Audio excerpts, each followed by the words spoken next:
কলকাতা জনকণ্ঠ, গ্রাম ও শহরের মেলবন্ধন। বাংলা একাডেমিতে স্বাধীনতা সংগ্রামী বিশ্বনাথ মল্লিকের স্মরণ সভা।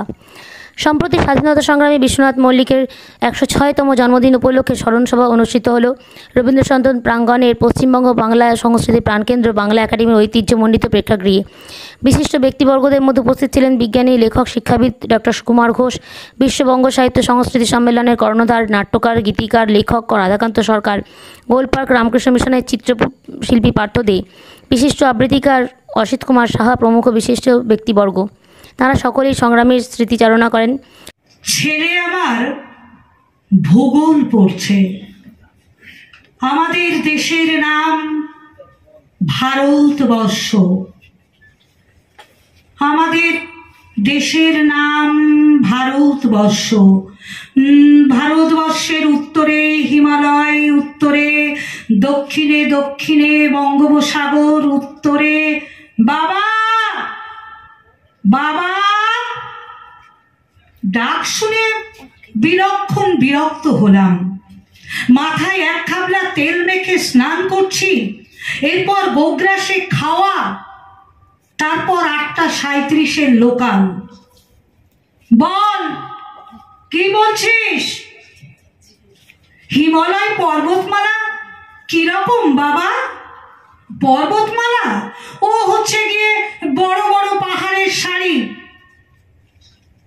পড়, ভালো করে পড়। ছেলে পড়ছে ভারতের চৌহদ্দি। আমি মাথায় জল ঢালছি আর শুনতে পাচ্ছি ভারতের উত্তরে, ভারতের দক্ষিণে, পূর্বে, পশ্চিমে মানচিত্রের ছায়ারূপ ভেসে উঠছে চোখের উপর।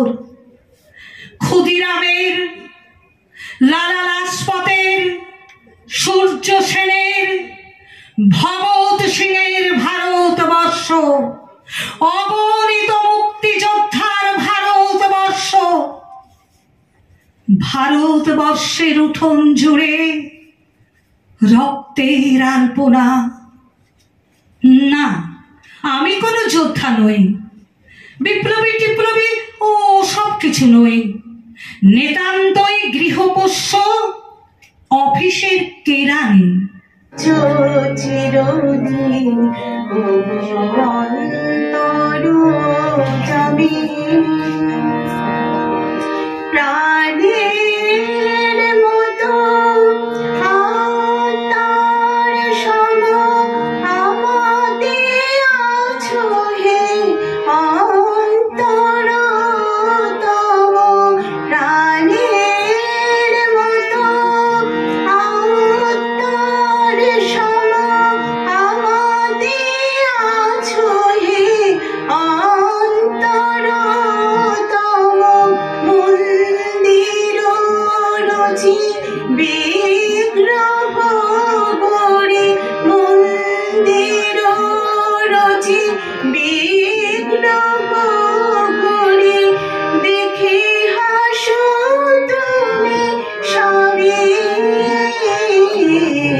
এই দেশেতেই জন্মেছিলেন বিপ্লবী ক্ষুদিরাম, যাকে নিয়ে গর্ব মোদের, ভারত তাহার নাম।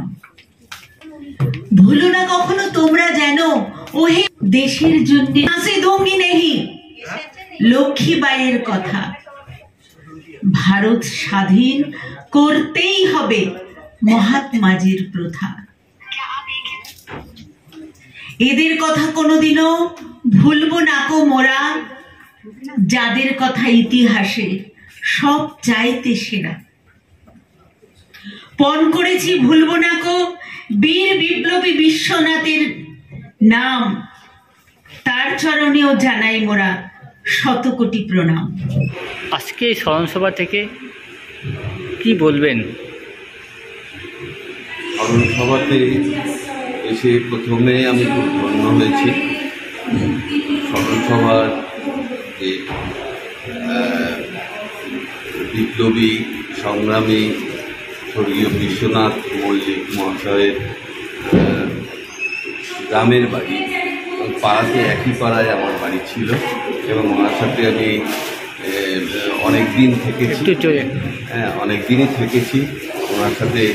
ওনার যে সমস্ত কাজকর্ম ছিল সেই কাজকর্মতে আমি নিজে উদ্দীপিত হয়েছিলাম এবং করে এখনো পর্যন্ত আমি খানিকটা মনে করি এই ধরনের মানুষের প্রয়োজন আছে। এবং স্বাধীনতার জন্য যারা লড়েছে তারা একদম নিঃস্বার্থভাবে লড়েছে, কিন্তু স্বাধীনতার পরে যে সমস্ত এখন যে দিনগুলো চলছে সেগুলো সঠিকভাবে চলছে না এবং অবক্ষয়ের মুখে আমরা দাঁড়িয়ে। এই জায়গায় আমাদের সকলকে দাঁড়াতে হবে। আপনার নাম পরিচয়? আমার নাম নাম ডক্টর সুকুমার ঘোষ। পরিবারে কে হন বা আপনি? পরিবারের তো কেউ হই না, পাড়া প্রতিবেশী, ওনাকে দেখেছি, কাছ থেকে দেখেছি। আজকে যে স্মরণ সভায় এসছেন, গেস্ট হিসেবে এসে আপনার কেমন লেগেছে? আমার ভালোই লেগেছে, কারণ আমার বাবার অনেক স্বাধীনতা সংগ্রামী বন্ধু ছিলেন, আমি তাদের সঙ্গেও মিট করেছিলাম। আজকে ইনার স্মরণ সভায় এসে আমার পুরনো স্মৃতি খানিকটা ফেরত পেলাম, আর আমার ভালোই লেগেছে। এই যে স্বাধীনতা অপব্যবহার হচ্ছে, এই তারপরে যে পুরো প্রকৃত যারা স্বাধীনতা সংগ্রামী তাদের যে অনেকটাই অবক্ষয় বা অনেকটাই পিছনে রাখা হচ্ছে, কি বলবেন এই দিকটা? এটা বলার কিছু নেই, কারণ এটা হচ্ছে মানুষের একটা অভিব্যক্তি, বা তারা যে নিজেদের ভেতরের যে একটা আন্তরিক যে ইচ্ছে, বা বলা যেতে পারে যে তাদের যে উপলব্ধি, সেই জিনিসটা তারা হারিয়ে ফেলছে বলেই আজকে এই ধরনের অবক্ষয়ের ভেতরে আমাদের করতে হচ্ছে। আপনার নাম পরিচয়? আমার নাম হচ্ছে পার্থ দে, আমি একজন চিত্রশিল্পী এবং আমি সেরামিক্স করি, আর আমি কলকাতা কে এই স্মরণ সভা থেকে কি বার্তা দেবেন? কী বার্তা দেবো এই আমি আমার বাবার 106তম জন্মদিন পালন করছি আমার মন্দির পরিবার। আমি এটাই বার্তা দেবো, এই মানুষগুলো ছিলেন প্রকৃত মানুষ, যারা স্বাধীনতার জন্য ইন্ডিয়ার গান্ধীর সাথে সংগ্রামে যুক্ত ছিলেন, অসীম সাহসের অধিকারী ছিলেন। আমি যে এলাকায় কালীসন, বিদ্যুৎ থানা, কল্যাণী, সব জায়গায় 6টা বাঘ শিকার করেছেন এবং আমাদের তৎকালীন যিনি মুখ্যমন্ত্রী বিধানচন্দ্র রায়ের হাত থেকে পুরস্কার স্বরূপ উনি প্রথমে পেয়েছিলেন ডাকাত ধরে বন্দুকের লাইসেন্স, 50 টাকা, বড় টর্চ, আরও কিছু সামগ্রী। পরে আবার যখন কল্যাণী অঞ্চলে উনি সব বাঘ শিকার করেছেন আমাদের সব অঞ্চলে সাহসিকতার সাথে, ওনারই অর্ডারে ওনাকে তখন আবার রিভলভার আরও সমস্ত সামগ্রী এবং একদম বিধান ডাইনিগাতে সব পুরস্কার দিয়েছেন। এই মানুষগুলো প্রচার বিমুখ যারা করে গেছেন দেশের সমাজের জন্যে, তাদের কিছুই এখন আর মূল্যায়ন হচ্ছে না।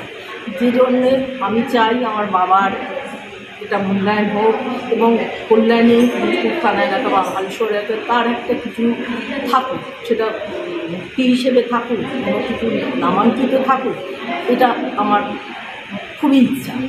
তা আমি এটাই বার্তা দেবো যে ওনাদের মতো মানুষ সমাজে আরও তৈরি হোক। আমরাও সন্তানের মা, কিন্তু আমরা বাবা টাবাকে যেভাবে দেখি, যেমন অনেকেই বলে গেলেন যে এই সম্মাননাটা যে জানা সেটা যেন সত্যি এই সম্মাননাটা যেন বজায় থাকে এবং সরকারি বলুক বা সব কিছুর দিক থেকে ওনার সম্মানটা সমাজের স্তরে আসুন, এটা আমি চাই। আপনার নাম পরিচয়? কৃষ্ণা সাহা, পণ্ডিতের মেয়ে। আর আমার তো একটা সংগঠন আছে বৈদিক। বিশিষ্ট সঙ্গীতশিল্পী, শিক্ষিকা ও সংস্কৃতি মনস্ক ব্যক্তিত্ব কৃষ্ণা সাহা ও তাঁর পরিবারের ব্যবস্থাপনায় অনুষ্ঠানটি সর্বাঙ্গীন সুন্দর হয়ে ওঠে। তিনি বলেন, আমার বাবা তৎকালীন সময় যে কাজ করেছেন তার জন্য সরকারের কাছ থেকে একাধিকবার পুরস্কার পেয়েছেন। বর্তমানে তিনি হারিয়ে যেতে চলেছেন, তাই সরকারের কাছে দাবি রাখছি বাবার অবদানের জন্য কি নামাঙ্কিত কিছু করুক। কৃষ্ণা সাহা ছাড়াও স্নিগ্ধাসুর, ভীমাসুর, রমা রায়, চন্দ্রিমাসুর, ডক্টর কৃষ্ণদূত সহ পরিবার সকল সদস্যই উপস্থিত ছিলেন। এদিন বক্তৃতা, আবৃত্তি, সঙ্গীত, কবিতা পাঠ ও কোরাস সঙ্গীত পরিবেশন করা হয়। এদিন কলকাতা ছাড়াও 2 চব্বিশ পরগনা, নদিয়া, হাওড়া, হুগলি সহ বহু কবি, সাহিত্যিক, সঙ্গীতশিল্পী ও বাচিক শিল্পীরা উপস্থিত ছিলেন। সমগ্র অনুষ্ঠানটি পরিচালনা করেন প্রদীপ কুমার দে। ক্যামেরায় সুলেখা চৌধুরীর সঙ্গে কাজী হাফিজুল, রিপোর্ট নিউজ কলকাতা। চিকিৎসার কথা ভাবছেন? আজই চলে আসুন শীর্ষ general and eye care hospital. 40 বছর মানুষের সেবায় নিয়োজিত সুচিকিৎসার বিশ্বস্ত প্রতিষ্ঠান। কলকাতার অভিজ্ঞ ডাক্তার দ্বারা অপারেশন ও চিকিৎসা করা হয়। কাঠালিয়া, ভাঙড়, কাশীপুর, দক্ষিণ 24 পরগনা। যোগাযোগ 7407337744, 7407441234।